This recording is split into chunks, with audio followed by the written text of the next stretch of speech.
പഠിച്ചിട്ടും കാര്യമില്ല. അന്നേരം പഠിച്ചിട്ട് ഒരു കാര്യമില്ലാത്തതുകൊണ്ടാണ് ഒരു കോടതി പോലും നടപ്പിലാക്കാനുള്ള ജ്ഞാനശക്തി നമുക്ക് അന്നേരം നഷ്ടമായി. അതുകൊണ്ടാണ് നമ്മൾ അന്നേരം സ്കൂളുകളെല്ലാം അവധി പ്രഖ്യാപിക്കുന്നത്, കോടതികൾ 2 മാസം അടച്ചിടുന്നതെല്ലാം വിധി പോലും തെറ്റിപ്പോകുന്നുണ്ട്. ഒരു തീരുമാനം എടുക്കാനുള്ള അത്ര വലിയ സെൻസ് നമുക്ക് ആർക്കും ഉണ്ടാവില്ല. അതുകൊണ്ടാണ് ഏറ്റവും കാലത്തിന് അനുയോജ്യമായിട്ടുള്ള സമയമാണ്, ഏറ്റവും പഠിക്കേണ്ട സമയമാണ്. എന്ത് പഠിക്കാൻ ബുദ്ധിമുട്ടുള്ള ഒരു കേസ് കർക്കിടകമാസത്തിൽ വായിച്ചു നോക്കും. എന്തുകൊണ്ട് രാമായണം പഠിക്കുന്നു എന്ന് ചോദിച്ചാൽ ഈ അക്ഷരങ്ങളെ കണ്ടെത്തിയ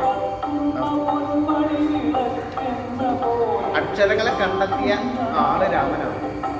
അപ്പോൾ ഈ രാക്ഷസീയതയെ വധിക്കുന്ന ആയുധമായിട്ടുള്ള അക്ഷരത്തെ കണ്ടെത്തിയത് രാമനായതുകൊണ്ട് അദ്ദേഹത്തിൻ്റെ ചരിത്രമായിട്ടുള്ള രാമായണത്തിനാണ് ഏറ്റവും പ്രാധാന്യം കൊടുക്കുന്നത്. രാമായണമാണ് ലോകത്തിലെ ഏറ്റവും വലിയ സുഭാഷിതം. പ്രകീർത്തനങ്ങൾ മാത്രമേ ഉള്ളൂ. ഏറ്റവും ആദ്യം ജനിച്ചതും രാമായണമാണ്. ഏറ്റവും ആദ്യത്തെ എന്താ പറയുക കവിയും വാൽമീകിയാണ്.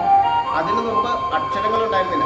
വാൽമീകിക്ക് അക്ഷരജ്ഞാനം ഉണ്ടായിരുന്നില്ലെന്ന് പറഞ്ഞില്ലേ, അത് സത്യമാണ്. പക്ഷെ ആർക്കും ഉണ്ടായിരുന്നില്ല. വാൽമീകിക്ക് മാത്രമല്ല, ആർക്കും ഉണ്ടായിരുന്നില്ല.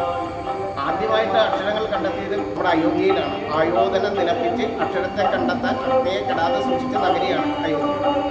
അവിടെയാണ് അക്ഷരങ്ങൾ ജനിച്ചത്.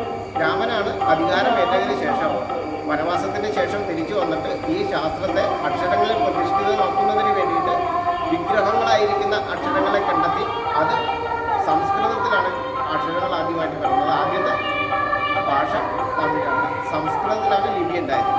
ആ ലിപിയിൽ അദ്ദേഹം പ്രതിഷ്ഠിക്കുന്ന ശാസ്ത്രത്തെയാണ്, വേദത്തെ. അപ്പോൾ ആ അക്ഷരങ്ങളെ തന്നെയാണ് രാക്ഷസീയതയെ വധിക്കുന്ന ആയുധം. അതുകൊണ്ടാണ് അജ്ഞതയെ നിഗ്രഹിക്കുന്ന മനുഷ്യൻ പറഞ്ഞത്, ആസുരികതയെ വധിക്കുന്നതെന്ന്. രാവണനെ വധിക്കുന്നുള്ളതല്ല അല്ലാതെ അർത്ഥം വരുന്നത് നമ്മളിലെ ആസുരികതയെ ഇല്ലാതാക്കുന്നതിന് വേണ്ടിയിട്ടുള്ള ആയുധം അക്ഷരമാണ്.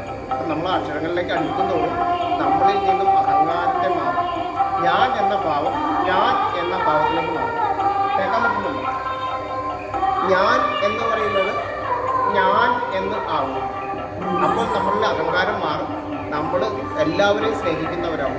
ഒരിക്കലും ആരെയും വെറുക്കാൻ കഴിയാത്ത രീതിയിലേക്ക് നമ്മൾ പരിണാമപ്പെടും. നമ്മൾ ഭഗവാനെ പോലെയാവും. പരമസത്യത്തിലേക്ക് നമ്മൾ നടന്നെടുക്കും. ഓരോ ദിവസം ചെല്ലുന്നവരും നമ്മൾ പരമസത്യത്തിലേക്ക് അടുക്കുമ്പോൾ നമുക്ക് ആനന്ദം അനുഭവപ്പെടും.